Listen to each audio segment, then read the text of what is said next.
into a $100 million organization. At the same time, he's become a right-wing power broker, an advisor to President Trump, the youngest speaker at the Republican National Convention in 2016. He's called the leader of a youth movement on the right. Turning Point has chapters in universities and high schools across the country and here in the Valley, but he's built it into much more than a youth movement. President Donald Trump credited Kirk with driving the youth vote and turnout for Trump in 2024. There you see a Turning Point Action rally. Donald Trump spoke at a Turning Point Action event. That's the political arm of Turning Point USA. In December 2024, here in Phoenix, it was Trump's first speech after his election back in November, just to show you how much credit he gave to Turning Point. We're going to have a soundbite about that in just a moment. He has allies in the state legislature. You know, he kind of made an impression here in the Valley by showing up at school board meetings during the pandemic to berate school board members for their COVID response in very angry terms. He is a very, very gifted speaker. He enjoys a good fight, a good verbal pugilism. In fact, the rally he was at was part of a tour that he calls Prove Me Wrong, daring any speaker, all comers, prove me wrong about whatever the topic is. Yeah, part of that American Comeback Tour, which his next stop was supposed to be at Colorado State University. Obviously, as we said, the AP saying that he's in critical condition following that shooting at Utah Valley University about 12:15 this afternoon. So we're still watching for more reports of his current condition, as this is just a huge breaking news story this afternoon. Bram, so talk about, he clearly is a lightning rod in politics. And what's interesting is, this is somebody who has never held political office, but yet, you see a violent attack like this. What is it? Explain to people, really why he is such a lightning rod and so inflammatory, and why he has become a target. Well, this is the identity he's created for himself. He talks about his evolution in high school, which wasn't all that long ago, right? He's only 31. Only 31 years old. His evolution, how he got to where he is. But essentially, he's kind of made for this moment. Did you know he has one of the largest audiences as a podcaster on YouTube? His podcast is huge. He reaches millions of people. That wouldn't have been possible 10 years ago, but he reaches millions of people with a variety of different shows. Some of them, we talk about him as being conservative. Let's be clear, he is right-wing, far to the right in some cases. He is a Christian nationalist. He supports a very traditional view of marriage. As he's aged, he's become more religious and expressed that publicly, but a religious view of marriage. He tells women, go to college to find a husband. That's part, you can see where he's going with that. That is a space he has carved out. It's done very well for him. As I said, his organization is worth about $100 million. That came out of nowhere, and here they are. But again, built for this moment where you can get publicity on social media, online. You have to acknowledge his talents. He's a great speaker, great orator. He doesn't just blow smoke. He knows what he's talking about. His arguments are well reasoned based on his line of reasoning. Right. It can be pretty challenging, but he is made for this moment. And what's interesting is this political climate right now and how it has really turned. It's been, stepped up to a whole nother level. We saw the assassination attempt of President Trump. And, now we see something like this. And it's just very disturbing, and it's very jarring to see how far people will go when, clearly they don't like someone's views. I disagree. Yeah. I think we need kind of a reality check of where we are right now. Look at what's on social media. Look at what's on YouTube. Look at what's on any kind of media you touch. It is people getting spun up about politics, about transgender people. And in fact, wasn't he answering a question? He was about to answer a question about that. And then that's when a single shot ran out. Right. About Donald Trump, who is just a president like nothing we've ever seen before, who just is a machine, a content generator for social media. We live in a different era now. And you talk about political violence. What really strikes me at this moment is many of the politicians expressing their concerns, on both sides of the aisle. and they're genuine. Pray for Charlie Kirk. How many of them have received death threats? You would be astounded at the number. As I'm reading the tweets, death threat, death threat. This is part of the environment they live in now. And you have political leaders, of course, obviously the president weighing in on the incident that's happened in Utah, again, just north of Provo, that we all must pray for Charlie Kirk, who has been shot. A great guy from top to bottom. God bless him. We saw a couple other local political leaders weighing in on the incident. You have Adrian Fontes here. Bram, I know you've reached out to a couple of different people for their reaction to what's going on this afternoon. Right. And Carrie Lake, two-time candidate here, she was there. We have a tweet from Carrie Lake. Charlie Kirk is a husband, father, and friend, an incredible man who loves America. He's been shot in what appears to be an assassination attempt in Utah. I'm holding Charlie, his wonderful wife Erica, and their children in deep prayer. And so you see this. Many of these folks have been targets themselves, whether literally, as Charlie Kirk was today, but certainly online. I just saw a story the other day of somebody being sent to prison for 3 years for threatening a politician. And even our Democratic Governor Hobbs weighing in, I'm horrified by the violent attack on Charlie Kirk. In a democracy, we solve our disagreements at the ballot box. Political violence is never acceptable. Bram, you just brought up a good point about how, as a political figure, whether you are clearly in the national spotlight or not, their lives, for the most part, are always in danger, and especially in a climate like this. And then when you have somebody who, again, really, can strike a chord with a lot of people, many of whom, whether they like him or whether they don't, somebody like Charlie Kirk, he really becomes a big target for people who may disagree. He is a lightning rod, to be sure, based on everything he has said and his presence, and, again, prove me wrong. I'm really interested to see what the security arrangements were for this event, a massive open-air rally. And you've been to his rallies before, right, here locally. His rally, what is that like? Well, his rallies are all, Phoenix Convention Center nearby, Dream City Church. They've held some events there. Just down the street at the Desert Financial, I forgot what it's called now, Arizona Center. They're indoors. They're not like that in front of a massive crowd. So that was very reminiscent of Butler, Pennsylvania, and that you have a full service detail looking out for your security, and look at how that worked out. Yeah, you can't imagine Charlie has that same setup. It is fair to say Charlie Kirk, given his significance, given his notoriety, deserves a presidential-like security envelope wherever he goes, especially at an outdoor event like that. But what do you see, though? I mean, do you see much security when you go to a lot of his rallies? No, these crowds are kind of self-selecting. These are Turning Point USA members, young people largely, some older people. He's really expanded his reach into the Republican Party here. He played a big role in turning out voters in 2024 for Republicans, and certainly did make a difference. But his audiences are largely young people, people in their 20s, coming to hear Charlie Kirk or Donald Trump or all manner of speakers. So you don't see much of security presence there. At most, you get wanded or go through a magnetometer when you get in. And that's not to say that they can do that with the hundreds of thousands of students or people who bought tickets. You can buy these tickets online to attend these events. I don't know necessarily if you have to be a student to get onto campus to attend these events, but regardless, they kept showing on NBC News the map of the courtyard. Again, a big open air space where he's sitting, what looks like maybe just perched up on a chair or almost on the table, it looks like, Indian style, and Donald Trump does rallies like that. Right. But again, there is a security envelope in the area.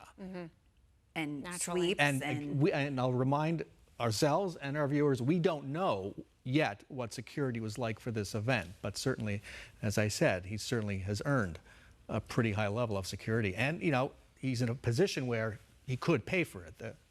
The organization does have the money to pay for that kind of thing. Well, and I think on another level, too, just the fact that there was a shooting once again at a college campus.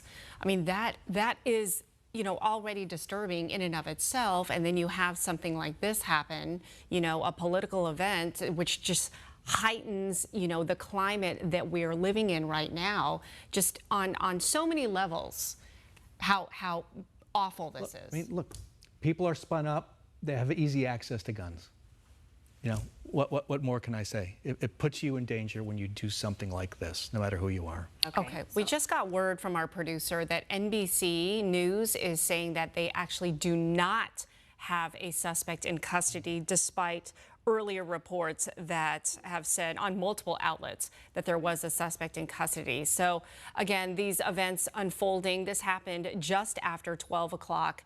And, things are still developing here. We're at last check, at last word, a law enforcement official had told the Associated Press that Charlie Kirk was in critical condition at a Utah hospital. Okay, and so it's a couple things. We heard I think it was Ken Delaney with NBC just a few moments ago say, hey, yeah, they say they have a suspect in custody, but after something like this happens, it is not unusual for that first suspect or whatever they thought the suspect was to be dismissed, and they're still looking for somebody else. So it's important just to remain right. Just well, and calm when you here, see a crowd like that, let this play out. There's so many people, and they have to interview so many people and find out what happened and their eyewitness accounts. Yeah, and also to the description of critical condition. That's the basic description for somebody who's likely in surgery, undergoing very serious surgery. And of course, at this point, you have not only campus police, but the FBI investigating what happened, and the ATF investigating what happened. And we don't know if it's one suspect or multiple suspects at this point. So again, Eyewitness, that's just going to continue to develop as more. And you see the videos circulating on social; those have to be vetted and whatnot. So plenty more details to develop this afternoon. In war, they call it the fog of war, right? It's chaos. Yeah. And they're trying their best to sort things out right now. With that one single shot right afterwards, you saw the campus just, divide. I mean, students were running all over the place. It was mass chaos. And at that point, it's just people aren't sure what just happened. We are seeing a tweet, it looks like, from Gabby Giffords. She says, I'm horrified to hear that Charlie Kirk was shot at an event in Utah. Democratic societies will always have political disagreements, but we must never allow America to become a country that confronts those disagreements with violence. Mark and I are praying for Charlie's recovery. And of course, Gabby Giffords, herself the victim of gun violence 14 years ago in Tucson, the Tucson shootings. Yeah, with almost claimed her life. She was left gravely injured, managed to overcome that. And as someone, I still get a chill when I think of that day. It is remarkable and a near miracle that Gabby is still with us today. It really is, and her recovery has never ended. I mean, she continues to recover from that all these years later, and so miraculous as it is, I mean, it's appropriate for her, of all people, to weigh in and respond to today's violence. For our viewers just joining us, Charlie Kirk with TPUSA was shot on the Utah Valley University campus just after 12 o'clock. Of course, hundreds of thousands of students there as he makes his American comeback tour, where people can buy tickets to go hear him speak. Bram was sharing with us, it's the prove me wrong. Obviously, we see a lot of those confrontational arguments. People bring up a point. Charlie argues with them. He's very quick on his feet, but the students like to get out there and challenge him. You see plenty of people show up time and time again. And of course, that Utah Valley University, just one of several stops, according to the TPUSA website. Next stop is supposed to be Colorado State University, but obviously things very much in limbo right now as he is in critical condition after suffering a gunshot wound. I'd like to just pause a moment. Erica Kirk, Charlie Kirk's wife, posted a Bible verse just hours before he was shot. Psalm 46:1, excuse me. God is our refuge and strength, a very present help in trouble. And again, for those who don't know, he's got two young children. I don't know his son's name. His daughter's name is Hazel. There's been lots of videos posted of the family of four, again, calling for prayers and thinking of him as he recovers. And he lives right here in the Valley. He's headquartered here in the Valley.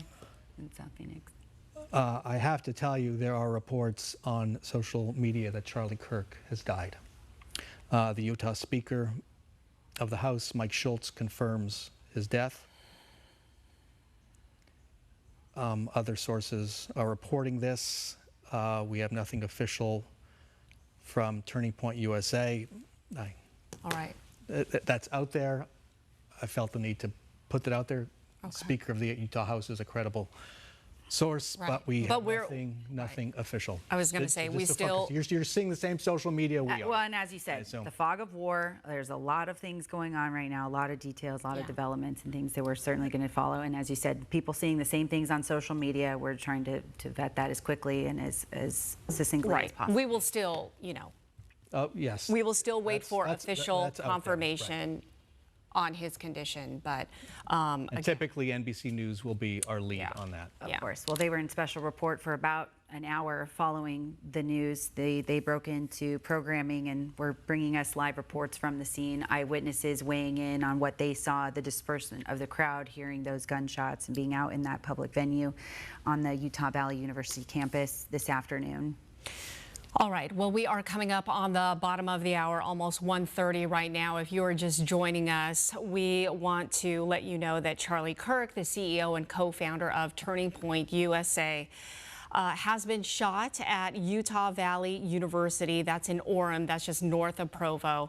And he has been taken to the hospital. We are waiting for the final confirmation of his condition, but there are reports that have said that he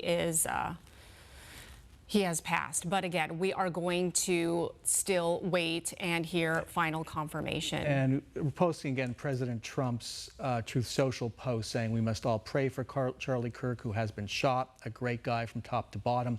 God bless him. Charlie Kirk, just 31 years old, is a senior advisor to Donald Trump. Donald Trump goes to Charlie Kirk for advice and credited Charlie Kirk and Turning Point USA, which is based here in Phoenix, with his success in 2024 in Arizona and around the country, where Turning Point has chapters in universities, high schools, and has made a big impact among the youth vote. Getting out the youth vote. I know you had told us that he was the youngest speaker at the Republican National Convention back in 2016.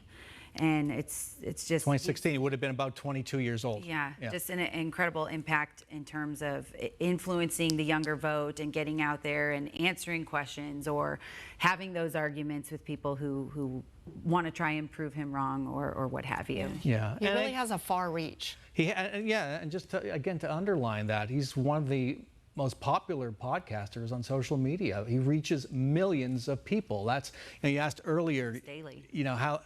Where does he come from? Wasn't elected to anything. Right. He held just no political graduated from high office. school. Right. He got a lift from some wealthy donors, who saw something in him. But it is really incredible how influential, and how powerful his voice is, considering he has never held an official political office. But with a voice like that, he is a very gifted speaker, very fast on his feet, knows where he stands. There he is with President Trump. That's was the rally this past December where President Trump made his first appearance after winning the election. But he's very, very gifted. You have the social media bullhorn. I can remember when Turning Point, back say 2015, were just a bunch of people holding up signs protesting, I don't know, public schools at the state capitol. Very grassroots. I mean, really very grassroots. Yes. There are people here in Arizona who've been with Charlie Kirk from the beginning. Right. From the very beginning. State legislators, many others. Absolutely. Well, you have been, I know, to a number of his rallies. We want to play for you what that is like at one of his rallies. Let's listen in. Let's just say thank you, God, for giving us Donald Trump and giving our country back. Ladies and gentlemen, you're about to witness history, the 45th and 47th President of the United States.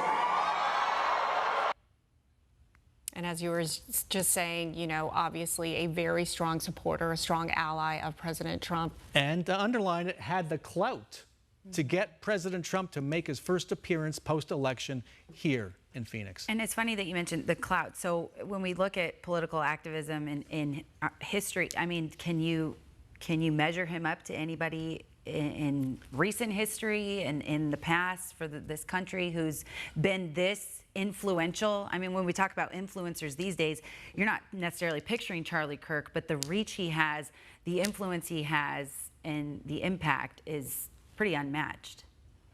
Is unmatched, and I, having covered politics for so long, I'm just struck by this new era we're in, where somebody like Charlie Kirk can reach millions of people. In the past, maybe you go back to the 30s, when radio was still a new medium, and you had some people like Father Coughlin, for example, who had reached 130,000 people in a country of, I think, I don't know, maybe 30 million. Sure. He had a huge reach there too. Sorry, I'm just getting pinged here. He had a huge reach. Charlie Kirk's reach is proportionally, is it beyond that? I don't know, but given all the different outlets he has to reach people, it probably is. There are others as well, but he is at the top of that pyramid. Mm-hmm. He is at the top of that pyramid when it comes to reach. And again, it is a far-right Christian nationalist message, traditional conservative message. Women should get married, have children, stay at home. It has a certain appeal in this moment. Clearly, it has a certain appeal among the young people he's reaching because he just repeats it. He's not hiding anything. He is out there, right? Prove me wrong, all comers. He'll take any question, any attack, and respond.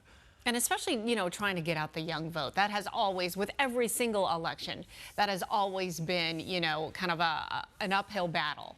And for someone like him to have that kind of powerful influence is really pretty remarkable. And that's interesting because we've seen some of that before. 1968, there was a lot of young people for Bobby F. Kennedy, Robert F. Kennedy Jr., Eugene McCarthy. There was the baby boomers were just turning 18, 19, 20, 21. Right, they were getting behind those candidates. But today you have the tools and the means to create a real movement in a very short time, as Turning Point USA has done, and what they've done across the country, that might be unprecedented. Just in terms of the breadth, the reach of that movement. It is something Democrats can't come close to matching, not even close. Explain that. Why is that, you think? Well, because they... I haven't ever talked to Charlie Kirk about this. All I know is what I see.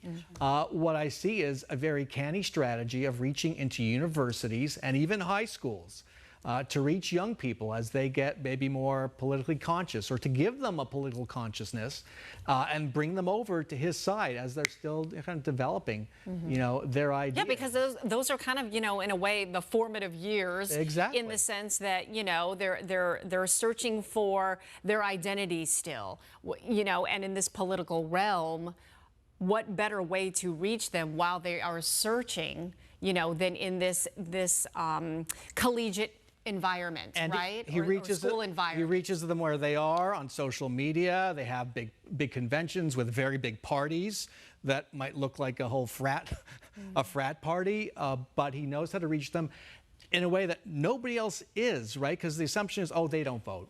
And it's true. Sure. 21, 25-year-olds generally don't vote, but Turning Point has managed to activate them. We want to show you live images right now. We're getting word that this is of the university. Is that correct, Casey, our producer? Okay, this is at Utah Valley University. This is in Orem. This is located just north of Provo. You can see, obviously, that this whole area has cleared out, and it looks like a number of people, they could be students, they could be staff, what have you, but it looks like they are almost filing out in a way, but it's hard to tell. Or actually, no, it could be actually law enforcement. Law enforcement there in the lower right side of the screen. Okay, yes, because I see some rifles, I see some weapons. So they are obviously locking the campus down there, which is very typical in a situation where there has been a shooting on campus. But you can see that it looks like they've secured the area. Again, there were original reports that a suspect was taken into custody, but as of just maybe 5 minutes or so, that has been retracted, and they are still looking for this suspect. And as we said, you've got campus police, of course, but also the FBI and ATF investigating, looking for a suspect or suspects in this particular incident. It's unclear at this time who's responsible for injuring Charlie Kirk as he was speaking to a crowd of what witnesses said was hundreds of thousands of students. Again, all part of his American Comeback Tour, where he goes to these campuses and invites the students to come out and ask questions and have those healthy conversations and arguments and basically exercise the First Amendment, their right to freedom of speech. I'm going to ask if we could still go back to this video, because this is chopper video. This is not obviously one of our choppers, but this is the local news chopper that's in the area of over Utah Valley University. You know, it's interesting as we watch law enforcement, again, ATF, FBI, they're all on scene, and they're kind of, you know, securing this particular building right here.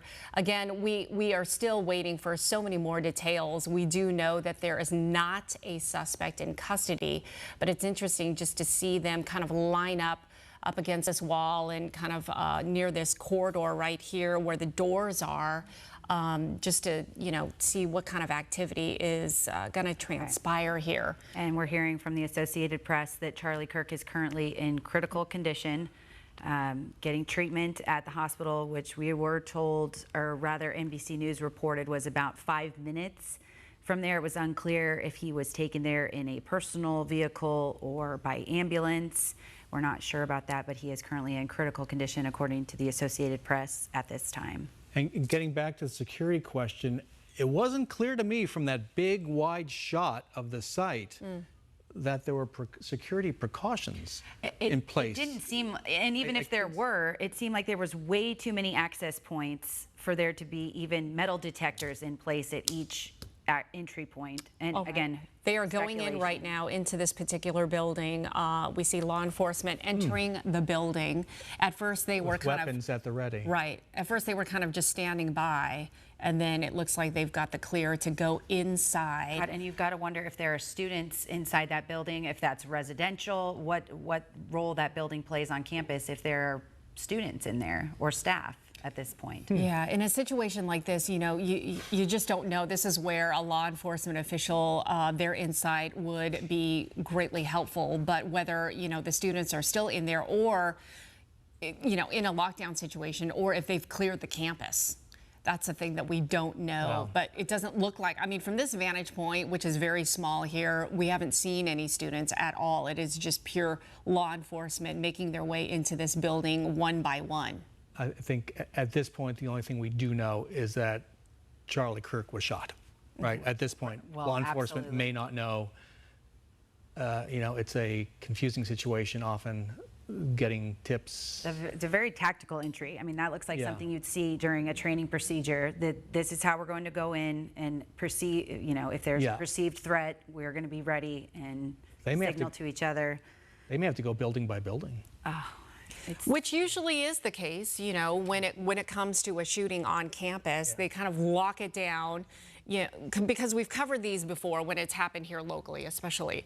They lock down the school and they go in building by building, classroom by classroom, and, you know, again, that suspect is still out there. They're still looking for the person who fired that single shot into Charlie Kirk's neck during this turning point event that happened on campus at the Utah. That's interesting right there. That's the site, that's and the it's area. just a giant courtyard. And you could just see everybody just fleeing, and some police tape right there. It's quite possible there's security measures we just don't see inside those buildings, so don't want to jump to conclusions. And they could be, you know, again, you in a situation like this where it's an outdoor event, and such a large venue, this campus, clearly a big college campus here, you know, who knows the extra security and the work that goes into this and providing that security, whether they're undercover or, you know, out in the open. But there were reports that he was removed after that shot by his security team and rushed to the hospital. Yeah. And every politician watching this is wondering, should I do a public event? And rightfully it's so. A natural reaction.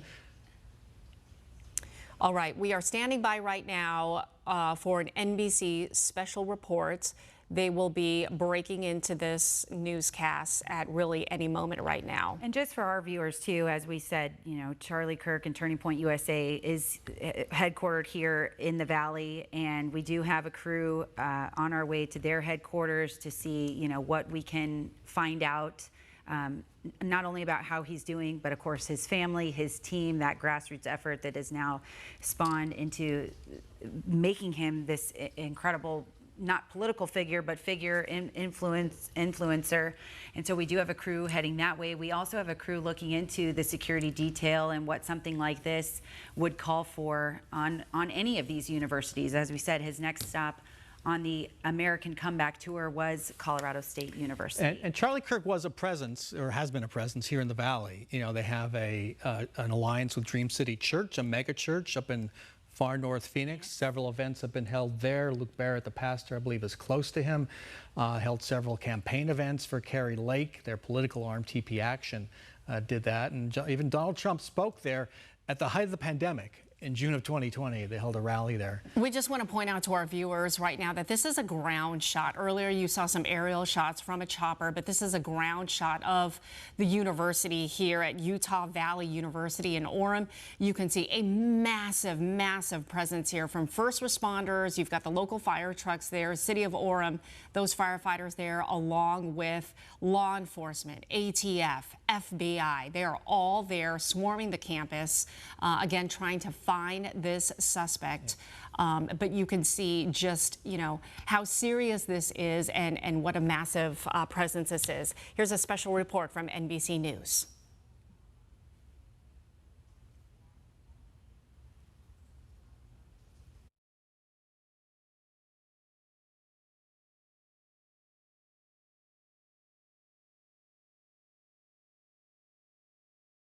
He's dead.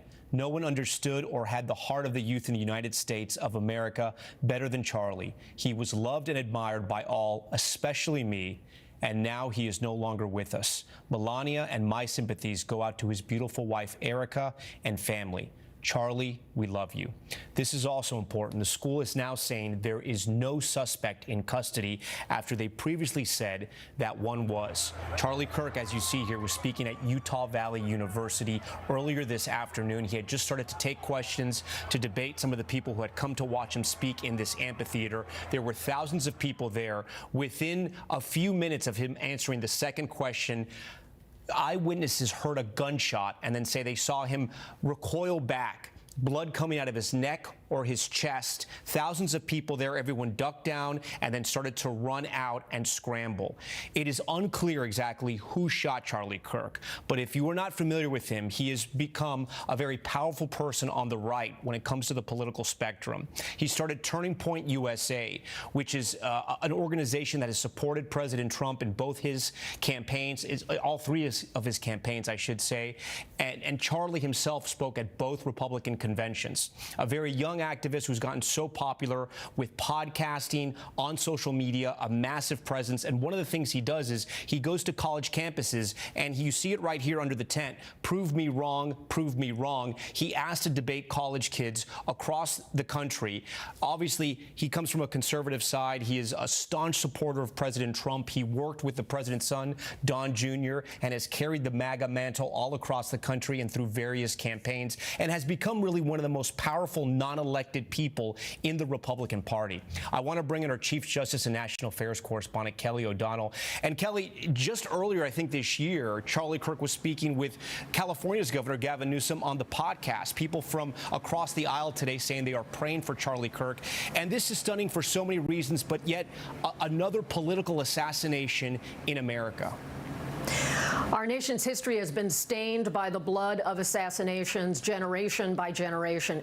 Infrequent, and yet when it happens, it is obviously a wrenching issue that often brings people across the political spectrum together. Charlie Kirk was a provocateur. He was someone who was fully engaged in all the modern tools of how you talk about politics and ideas in the United States. He did challenge his sort of political adversary adversaries and those who were new to politics or those interested in politics to debate him. That was a core part of his political identity. He worked aggressively to galvanize young supporters, especially young white men, in the column for Donald Trump as a candidate and then returning to the White House. His access as a young man, 31 years old, to the president himself, the vice president, put him in an extraordinary category of the modern political influencer. Perhaps at no time in our country have we had someone who could come through not holding elective office, not having the traditional pathway, and yet carved out a voice and identity that, of course, brought many people along to his views, but also, because of the nature of politics, there were many who vigorously opposed his ideas, many traditional ideas, ideas that were often challenging to the political, cultural divides that are in the United States. Also notable, Tom, is that it is incredibly rare that the President of the United States would make a death announcement like this. Typically, we learn from law enforcement. We do so after we know all family members have been notified. This speaks to the direct personal relationship between President Trump, his team, and Charlie Kirk, his wife, family, and so forth. So we have not yet had official confirmation beyond the president, as far as I know in the moments I've been waiting to speak with you here. We've been reaching out to the highest levels of law enforcement. Also incredibly notable, at this point, we are not aware of any suspect being detained. When you saw the scene and the video that you showed gave us a sense of a very crowded campus environment. A tent largely for sun protection, not for security protection, but that would, of course, diminish some of the lines of sight, would give some ideas about where they might have been able to try to learn more about where did the gunshot come from, what direction, what are they learning. As we know, there was an older gentleman who was taken into custody, apparently not related to the violence itself, but this kind of thing happens at these chaotic events where police are trying to sweep up any kind of witnesses, information, people who might be able to help fill in the picture. So major questions remain. Who is responsible? Were there a person or persons involved? What were the motivations? All of that yet to be identified. We have been in a season of political violence, Tom. In Minnesota, we saw the lawmakers at the state legislative level who were killed along with a spouse, another lawmaker wounded along with a spouse, and we have seen these attempts, including on the life of President Trump. That is notable.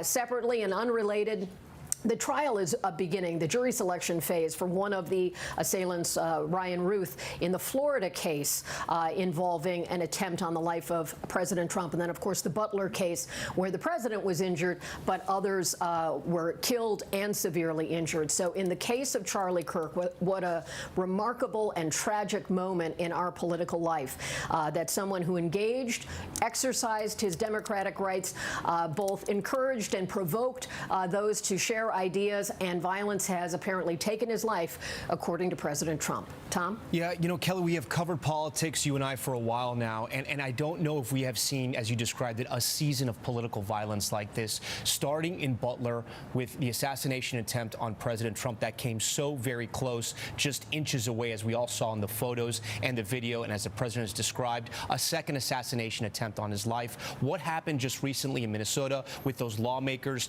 assassinated literally on their front doorstep. And now you have Charlie Kirk, who was never elected, never held office, a political activist, a young man, now shot in cold blood in front of a very friendly crowd from the eyewitnesses we have spoken to. In a very sick type of irony, Charlie's group was called Turning Point because he thought there was a turning point now in politics with President Trump and where the Republican Party had gone. And Kelly, you wonder if now in his death, there may be a turning point when it comes to politics in this country. I mean, how will political activists, any type of political speech now, happen in America, right? When you have something like this happen in a place where someone thought he was speaking to a friendly crowd. Well, certainly it was a largely friendly crowd. I mean, Utah, which is certainly conservative, a university-based, the kind of group of followers who would know who Charlie Kirk is right off the bat, a figure who lived on their phones and in their social media, ever present in those ways. We have seen over time, when there are these wrenching moments of political violence, there are waves of what happens. Initially, there is the shock. There is bipartisan or across the spectrum condemnation of political violence. There are inevitably questions about the availability of guns and questions of security. Obviously, our elected senior leaders have intense security around them, but on a campus, a political actor like Charlie Kirk, you would have basic security, local law enforcement, campus police, that kind of thing. You would not have the kind of screening that would prevent weapons. We're also talking about an outdoor event where you could have long-range kind of ability to assess a situation on the part of a gunman or gunwoman, a shooter. And so there are so many questions to be filled out. But I think there will certainly be a moment to again address what is the place of violence. Are our politics so poisonous that people cannot control the impulse to act out? Those are societal issues. Right now, we're still in the early fact gathering. There'll be a period of acknowledging his life, those who will grieve his memory, and then what are the next steps? Yeah. Kelly, stand by for us. I want to bring in former White House Deputy Press Secretary Hogan Gidley, a friend of Charlie Kirk, who was just texting with him yesterday, and he was on the House floor moments ago during a moment of silence. Hogan, first, I am so sorry for your loss. You knew Charlie. Talk to me about what you remember about him and what this moment means right now. It is so incredibly sad for those people that were close to Charlie Kirk. Yeah, thanks, Tom, for having me. I remember working in the first Trump administration in the White House, and Charlie would come by, and we would all kind of look and say, "Who is this kid? What does he think he's doing?" He's so ambitious, and he's so talented at this young age, and we all kind of gravitated toward him. We watched what he was doing with the youth across this country, not afraid to go into hostile areas and have a debate over ideas. No violence,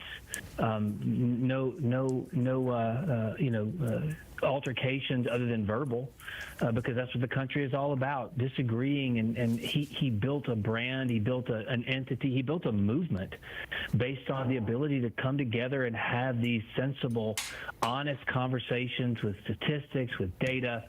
And just watching him do that, it was just awe-inspiring for someone like me who's been in this movement for such a long time, and to watch him at such a young age be able to capture the hearts and minds of so many across the country really was a blessing to me. I will tell you, we were texting just the other day, as you mentioned. He was supposed to go speak at my alma mater at the end of October at Ole Miss, the University of Mississippi in Oxford, and I told him I saw that he was coming, and he knew I went there. He said, "Oh, you have to come to that. We're going to have a great time." And so I was trying to plan a trip down to Oxford to be with him. And now this happens today, and I'm so sad to think of his wife and his children who were left behind after this tragedy, but I'm also filled with rage to think someone would do something like this simply for disagreeing with somebody politically. We don't know the motivations yet, but obviously they didn't like Charlie. But there's no place for political violence in this country. This shooter is grotesque, is vile, is a disgusting person, and as Kelly said, as you said, we're going to wait and see more information as it comes out. But right now, I think a lot of people are in shock. A lot of people are angry, and a lot of people are sad at what just occurred. Hogan, you can never get in the mind of somebody who would want to assassinate a political figure, a public figure, right? Likely they have some type of issues. What was it you think about Charlie that would compel someone to do this, in the sense that he, like I said to Kelly, he was not elected. He had never held political office, but he had a huge platform, millions of followers on social media. But he's not a household name. If you're not really into politics, you likely don't know who Charlie Kirk is. And maybe even if you're not into Republican politics, you have never heard of him. We know him because we work in this space. You work with him closely, as you had said. But what do you think it was about Charlie that would have prompted somebody to do something as vile and as violent as this? Well, there is nothing about Charlie that would should or could push somebody to do something like this. That is unacceptable, regardless of your thoughts of his policies or his positions. There is no excuse, there is no reason, there is no rationale for this behavior in any form or fashion. I don't care what Charlie Kirk said, what he did, no excuse for this at all. And what is so frustrating is, as the tensions in this country continue to get ratcheted up, you brought this up at the beginning of the segment, we had a former president, a candidate, dodge a bullet in reality, was shot in the ear, and then another assassination attempt was foiled. And now we have someone like Charlie Kirk as well. You mentioned not elected, true, but someone who just wanted to go on these college campuses, and as they used to be places we could share ideas and debate ideas, it seems like they've become petri dishes or cesspools for silencing and censoring voices that differ with your opinions. And so there is no reason for anyone to want to attack Charlie Kirk. There is no reason that is legitimate by any stretch of the imagination. We don't know this person. We don't know the motivation, as you said. However, this is just flat out evil. Yeah, flat out evil, and it speaks to sort of how large of a figure Charlie had become, if you will, Hogan, right? He had become someone who, when we just see that video in Utah, thousands of people had shown up. We've spoken to eyewitnesses who were excited to be there to hear him speak. He had crowds like this all over the country, and he really was sort of an upstart, correct? I mean, he started on his own, little by little, and then built this massive following.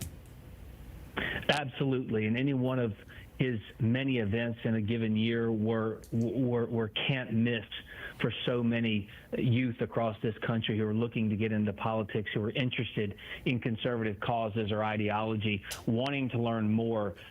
They set a new bar, a new high for entertainment too, not just someone getting up behind a podium and giving a speech, but so much of this was showmanship as well, bringing in the youth vote. He had a massive impact on the election in 2020, obviously won in 2024 as well, doing some incredible work in many key battleground states, just from a mechanical standpoint, getting out the vote, doing the non-sexy parts of politics, the roll up your sleeves, door knocking, engaging with voters. This is what he understood. Again, at such a young age, that's how you get involved, and that's how you effectuate change. He didn't even hint at violence. Didn't hint at anything other than honest, open debate and conversation. That's why this is so tragic, and that's why this is so hurtful to so many. I will just say this, and I would be remiss if I didn't. Charlie was a devout Christian. He believed in the risen Lord, and right now the people out there who are suffering and who are sad for him understand where he is and what he is doing. He is embraced by his Lord and Savior, Jesus Christ. And that for many of us is going to be one of the things that gives us some sense of comfort today. Yeah, we've seen that in a lot of the posts from both the defense secretary and the vice president as well. Hogan, I do want to ask you, talk to me about the relationship he built with the Trump family and with the president. I know he worked with Don Jr. As an assistant and helped him out politically, and then he also worked closely with the president. The president has acknowledged this, and Kelly acknowledged this as well. I mean, it speaks to his relationship with the president, and also what he had built, that the president of the United States, the leader of the free world, announced his death to the public.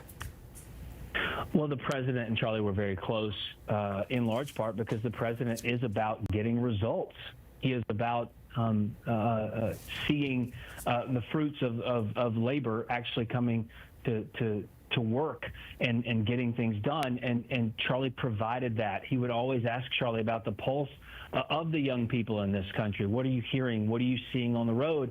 And what makes Charlie so valuable to the MAGA movement, to conservatism, to the Trump family, to the Trump organization, the Trump administration and orbit, is that he would tell them where he thought that they were missing it, where there are some problems, where to focus on, shifts in strategy, if you will. He knew those things as it related to his area of expertise. And so when you're running campaigns and you're looking to try and mobilize and motivate and create movements out there across the country in different segments, Charlie had the pulse of so many youth across this country, people who were yet to be able to vote from an age standpoint, people who were just starting to vote and getting involved. And so that's why they relied on him so much. What he has built, and I know it's going to live on, is you can't overstate how much he has been important to this movement. Hogan, and how does this change sort of what happens in the way we interact with people who work in politics, right? Because, again, like I just want to hammer this point home. I mean, Charlie Kirk was not elected. I mean, he was a huge conservative figure, but he is not somebody who had run for office. He just had a huge platform, and he was the target of an assassin, right? And yet you work with people like Speaker Johnson, who have to go out there and meet voters, and everybody else that runs for office. And we've seen what kind of violent world it has become in our country now when someone like Charlie Kirk is killed in cold blood on a college campus. There is no question this will send shivers through the spines of many elected officials, many public figures, because we're out giving speeches all the time. We're out interacting with voters all the time. I was just talking to someone on the floor who I had gone on the Trump bus tour with to Pennsylvania and Wisconsin and Ohio and Florida and North Carolina, and we were just saying how this could now happen at any moment in time. And Kelly O'Donnell was pointing out there have been some questions and concerns with members of Congress as well about their safety and security. And these things are being reported now, but they're also, so many are not reported, the threats that these people receive. Again, no place for it. I would argue it's disgusting. It's completely against our Judeo-Christian founding, our civil society, our very American way of life. But at the same time, it's a reality at this point, and I hate that it is. So I think people out there are going to be quite concerned and maybe even reticent to get out on the political stage when it's meant for open, honest debate and not violence. But we've seen so much of this in recent years, including today, of course, and it's just got to stop. Yeah. It just has to stop. Yeah, regardless of your political views, it is un-American. It has gotten too violent, and now someone has died. Hogan, we thank you for sharing your thoughts. I am so sorry for the loss of your friend. I do want to bring in our senior Washington correspondent, Hallie Jackson. Hallie, we cover politics day in, day out. Who's up, who's down. Something like this, it's just so terrible. Someone who is out there, who is passionate about one side, and shot while just out there trying to practice freedom of speech, what we have in this country. It is, I think, shocking and stunning, Tom, to so many people across the political spectrum. And it comes as we have seen an uptick and a growing concern about political violence in this country. If you look at simply what has happened just this summer alone, I know you've talked about the assassination attempts, obviously, against current President Trump, of course, back when he was a former president running for office. But you look at just this summer, you had the CDC shooting, of course, that happened just last month. You had in June, a Republican congressman, a former Trump staffer, in fact, says he was run off the road by somebody who threatened to kill him. You have, of course, the death of that Minnesota state lawmaker and her husband, along with the shooting of another lawmaker and his wife. In April, you had Governor Josh Shapiro and his family sleeping inside their home when it was set on fire at the governor's mansion in Harrisburg, Pennsylvania. That is just the last couple of months, Tom, and you are seeing now from Republicans, from Democrats, a condemnation of political violence that defies the political spectrum here. And you are also seeing, I think, from so many people, Hogan spoke about this, how close Charlie Kirk was, how influential he was, not just as a so-called influencer or a conservative activist, but as a friend, as a confidant to so many people who have now, in this second Trump term, attained the highest levels of power in this country. Despite his age, just 31 years old, he had gotten close to so many, including the president's son. He was instrumental, of course, in being vocal in support of now Vice President J.D. Vance. And you are seeing this stunned reaction, Tom, across Democrats, across conservatives, to the death of Charlie Kirk, as we have learned tonight, from President Trump himself, Tom. Yeah. Hallie Jackson, stand by for us. Joining us on the phone now is Taylor Dufour and Haley Birmingham. The married couple were at the event about 30 feet away from where Kirk was speaking. I know you guys join us now by phone here. I'm sorry that you guys had to witness that. Tell us what you remember seeing when you heard that first gunshot.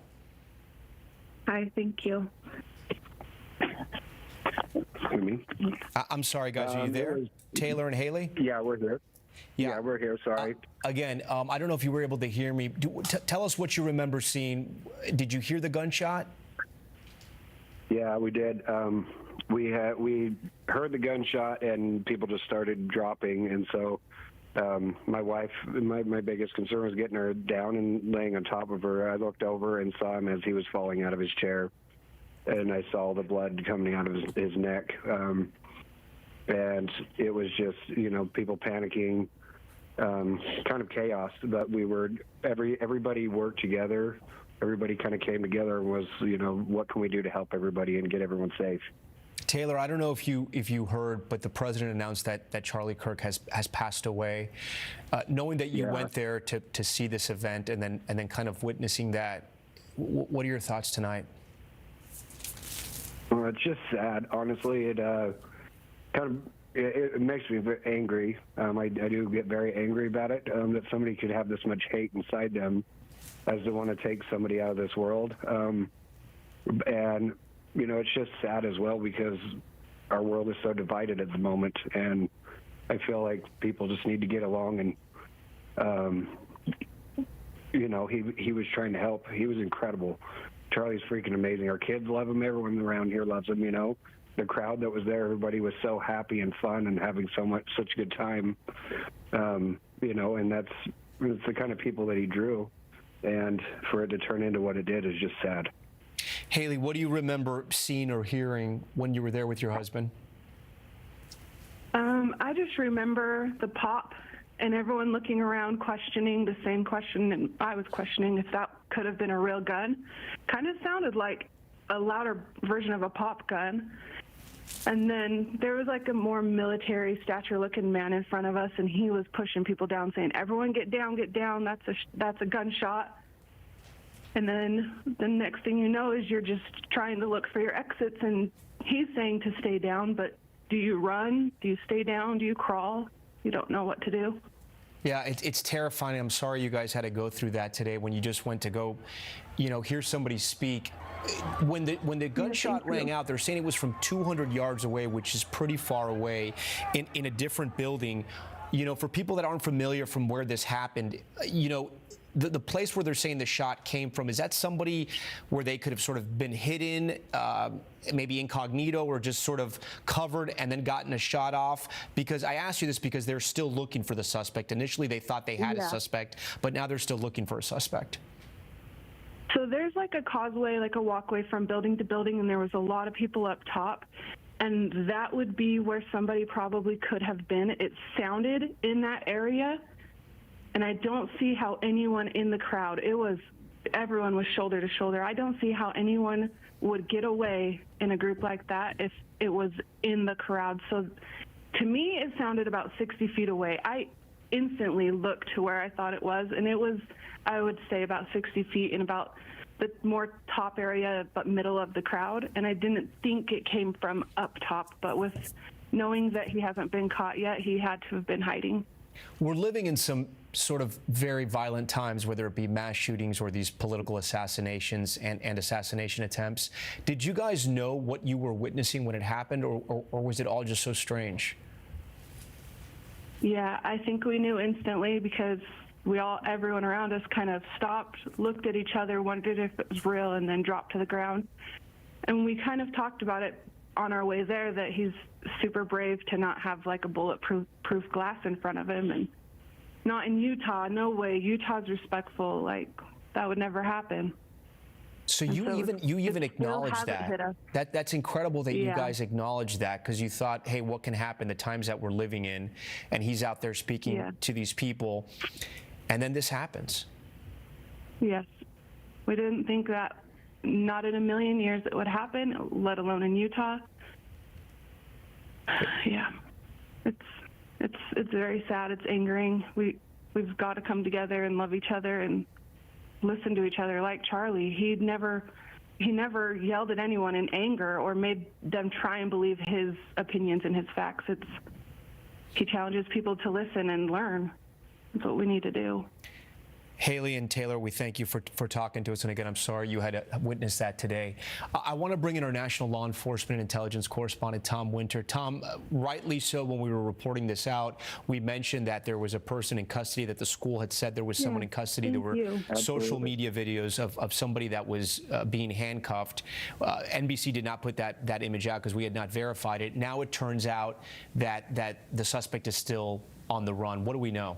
That's right, Tom. And in case anybody's seen those photos online of somebody apparently put into handcuffs following the event, that is a person that, according to the university, is not the suspect and is not has not been arrested in connection with this incident. It is not uncommon, and you know, I mentioned this to you right at the time. It is not uncommon in these incidents when you see the people fleeing there that we're looking at on screen.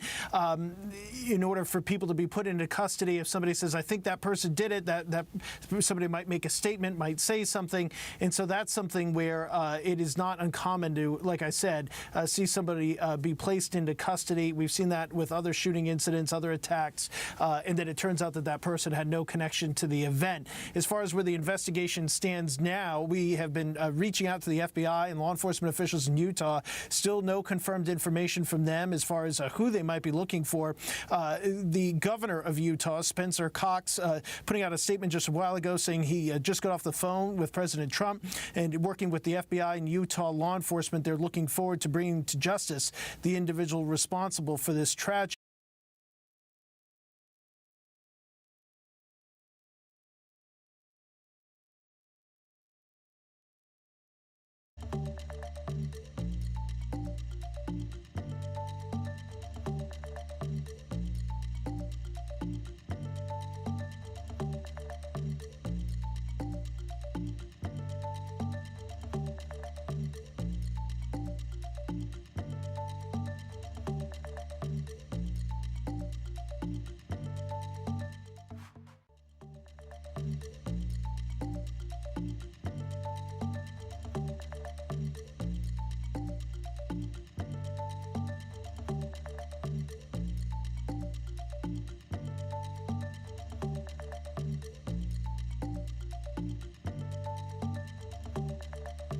You know, these things tend to inflame and incite these types of incidents in the future, and certainly don't want to contribute to what the shooter tried to do this afternoon. The incident, as we saw the video of the injuries, you described them several moments ago. They appeared to be grave from the onset. Obviously, we now know Kirk was not able to survive this incident. The investigation, as far as what will happen in Utah, they'll obviously focus on the video. We know that from how many times we show surveillance video after these incidents occur. They'll also look for any sort of license plate reader technology if they have an idea of what vehicle might have been left behind or a vehicle that they're searching for. They can see where that vehicle might have been on interstates or on roads or in towns. That information is vital. That's been incredibly helpful. We've seen so many instances just in the last 6 to 9 months. I'm thinking of the person who set their Tesla on fire at the base of the Trump Hotel in Las Vegas earlier this year. That case was, as far as where that person came from in their background, license plate readers were so critical to finding out that information, and that'll be potentially helpful here if they can get a face on this person. Certainly, they can use facial recognition to be able to try and determine who this person is. Taking a step back here, you know, yesterday I was at a gathering of law enforcement experts and officials as part of 9/11 Voices and the Voices Center for Resilience. They're 9/11 family, and they have a gathering typically around this time each year. You think of the enormity, Tom, of the security issues that we had following 9/11, which is, of course, tomorrow. It'll be the 24th anniversary of that, what this country had to do to secure itself. Now you're looking at a situation that could be more difficult from a standpoint of resources. If we're going to start having these targeted violent incidents involving corporations, involving CEOs, involving high-profile people like Kirk, you're going to be in a situation here from a funding standpoint, from the amount of officers that you have available, the amount of weapons that you have in an event. Remember, even if nobody is allowed to bring a gun into an event, you have guns there by default because you have law enforcement there. So obviously that's always something that law enforcement considers in deploying this. Tomorrow, as I mentioned, 9/11, we have the vice president in New York City for the ceremony ceremony at Ground Zero. There's other travel throughout the day, including involving President Trump. And we have the United Nations General Assembly coming up in just a couple of weeks' time here in New York City. Already everybody on edge as far as protecting these political figures. And now, as we've seen this expand to other individuals in the political space, but also in the commercial space, this is a real challenge here going forward. And I don't think people really understand, perhaps just yet, the frequency and tempo that has been alarmingly increasing here over the last 9 months. And is a situation, Tom, that I can tell you because I've been talking to them since shortly after this incident happened. Everybody in law enforcement who focuses on these types of things has been immediately paying attention to this incident because of what we've seen, and I think everybody is very concerned at this hour. All right, Tom Winter, we thank you for that. If we still have Jim Kavanaugh here, Jim, I do want to ask you a question about this manhunt. It has been a couple of hours now. There's no suspect in custody just yet, but it is still early. That the gunman was able to get away in sort of the pandemonium after the assassination. How hard is it now for investigators? Well, it's tough, Thomas. A sniper attack, an assassin with a rifle uses that rifle. There's two reasons. One is he can't get close enough to his target. Like, for example, someone protected by the Secret Service or the Diplomatic Security Service. He can't get close enough. The second is he really wants to escape. So when you are familiar with assassins and snipers, this is how they think. This shot, I've watched that video of Mr. Kirk being wounded over and over again. He's wounded in the left front of his neck. It looks like maybe a hunting rifle, a 30-06, a 308 rifle. It's a large wound, immediately a large loss of blood. And he's in a bowl. I mean, his tent for his speaking arrangement is in a bowl. There's grass steps. You can see the people on your shot there as it elevates up. And if the assassin is in a position on the building, even one floor above that grassy section, he has a shot right down into the bowl. And when you're on an elevated shot with a rifle, and it's probably a scope, that's really not that difficult a shot. You don't have to be any kind of a trained sniper. And the person can get in and egress. There's no robust security here. Get into the site and maybe shoot from a window or a roof or a hidden nook and break the rifle in half, put it in a duffel bag, and escape. So what I'd be looking for here, Tom, is a rifle recovered? Because there may be no rifle recovered. Is there a cartridge recovered? There may be no cartridge recovered. If he fires from a bolt-action rifle, the cartridge does not even eject. So once he folds the rifle down, he can escape. So the fact that they don't have someone in custody now makes me believe that the sniper planned his egress. And if you think about snipers past in history, and I've worked on a number of sniper cases, but look at Lee Harvey Oswald. He planned his escape. He got out of the building, just luckily, and because he was confronted in the building by a motor cop at gunpoint, but he got out of it with the superintendent, and he made his way to his neighborhood where he killed a Dallas policeman, J.D. Tippett. James Earl Ray fired from a bathroom of a boarding house across the street from the Lorraine Motel when he killed Dr. King with a rifle as well, and he escaped. So snipers want to escape. They want to get away. And with no robust security there, he could have got into a bathroom window, top of a roof, and like I say, a nook, and he had a shot on Mr. Kirk. That shot, when you look at the overall scene, Tom, from an aerial shot, if you look to the left of the tent, you will see there's a lot of portions of the elevated building there, which is not a long shot. We're talking 200 yards, could be 150 yards, could be 220 yards. But with a deer rifle setup, a scope, is one shot. That was his purpose, and he made his escape. So if there's no rifle and no cartridge, you're relying on the video of the campus, anything that might have been nearby, any witnesses. That's what's going to be critical today. And local law enforcement and now the FBI, we know, are going to be on scene trying to hunt down this gunman. I do want to bring in Meet the Press moderator, Kristen Welker. Kristen, I understand you just spoke to the White House about what had happened to Charlie Kirk, about this assassination, this horrific event that has happened on the campus of an American university. So, Kristen, what is the White House saying? Because Charlie Kirk had such a close relationship with both President Trump, the vice president, and the Trump children. Well, you're absolutely right, Tom, and that's basically what this White House official said. Everyone there is in a state of shock with Charlie Kirk, and they just cannot believe that this has actually happened, that his life has been taken. He is a young father. As you were discussing with Hogan Gidley, they were all so impressed and energized by him, and so they are just in a state of shock. And now at the White House, and of course, the reaction is bipartisan, Tom. Let me read you some of what we're hearing from Gabby Giffords, of course, a victim of political violence herself, writing, "The murder of Charlie Kirk breaks my heart. My deepest sympathies are with his wife, 2 young children, and friends.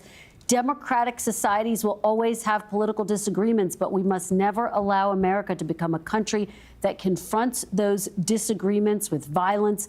Attacks against political or ideological opponents are cowardly and un-American and must be universally condemned." And Tom, that's basically the sentiment that we are hearing from Democrats and Republicans. House Speaker Mike Johnson saying simply, this has to end, calling for a moment of silence.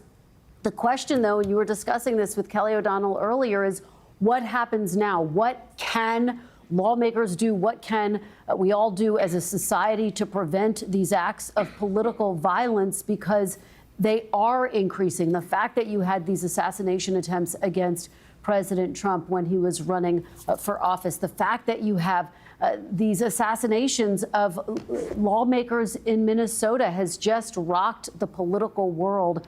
And what we are hearing is enough is enough. And you can see the grief, you can see the shock and the anguish in the face of these lawmakers. But the question, Tom, what comes next? What will they do about it? What can they do about it, given how sharply divided this country is? But I do think that that's where the conversation is going to go next. Kristen, it also sort of changes how politicians and people like Charlie Kirk will share their message. Yes, there is social media. Yes, there are the airwaves. You can broadcast whatever you want these days. But part of politics is being able to press the flesh, being able to see into someone's eyes, being able to hear them up close. That's what campaigns are really all about. It's one of the strengths many people will say that President Trump had, right? In all 3 of his campaigns, he was out there campaigning a lot. And one of Charlie Kirk's strengths to his supporters was that he would go out there, he would debate anyone, but he would take the message across college campuses all over America. And the thing I keep coming back to is that if somebody like Charlie Kirk, who again had a huge platform but never ran for office, he wasn't elected, if he could become the target of some sick, deranged individual, right? What does that say about everybody else out there that is working in politics right now, that is trying to do something, that is trying to make a change? And how will this change the way people campaign or speak in public? Well, Tom, it could have a real chilling effect. And I think you bring up a critical point, which is that as you were speaking with the couple earlier there who were at the rally, who witnessed this horrific incident, he did not have a bulletproof glass in front of him. Will that change? Remember, that did change for President Trump when he was campaigning in this last cycle after the assassination attempts against him. So security will undoubtedly be in focus. But you're right, this is a hallmark of our democracy. The ability to debate, to have these robust discussions, and Charlie Kirk liked to be in the center of it. That's why he was someone who was respected by Democrats and Republicans. Tom, you had Governor Gavin Newsom appear on his podcast. And so the question becomes, how can these political events move forward in a more secure, safer way? And there you see the flag lowered at half-staff at the White House, a really somber day in Washington and Utah and all across the country, Tom. Yeah, the president ordering that right there. You can see the flag at half-staff. We also have a new statement from Turning Point USA. I want to put it up on the screen for our viewers here. It reads, "It is with a heavy heart that we confirm that Charles James Kirk has been murdered by a gunshot that took place during Turning Point USA's The American Comeback Tour campus event at Utah Valley University on September 10th, 2025. May he be received into the merciful arms of our loving Savior who suffered and died for Charlie. We ask that everyone keep his family and loved ones in your prayers. We ask that you please respect their privacy and dignity in this time." a very powerful statement there from Turning Point USA. Tom Winter, I understand, has some new reporting, our national law enforcement and intelligence correspondent. We've been talking about what we know and what we don't know. Initially, there was a suspect in custody. Then the school came back and said, no, we don't have a suspect in custody, but we think the shot came from 200 yards away, which is a good distance. There were thousands of people in the crowd, and they identified the building in the back where they think the shot came from. What else do we know, Tom? It is a good distance, Tom, but as our colleague Jim Kavanaugh pointed out, I think very accurately so, for somebody who has even just a basic understanding of a semi-automatic rifle, this would not have been a particularly difficult shot to make, and it underscores obviously the tragedy of it. Obviously, Kirk didn't see it coming. He did appear to have some security near him on stage, but this would have required what appears to be kind of more of a response that we would see at a Secret Service event, where you would have locked down the entire area, had high-angle snipers, and would have had to put up a perimeter which would have prohibited weapons from inside of it in order to be able to handle this. They said that the shots may have come from the Low C Center. That might in fact be true. There was a tent up, which would have made it difficult to see Kirk. So without knowing that angle specifically, that might raise questions as far as if that's actually where the shot came from.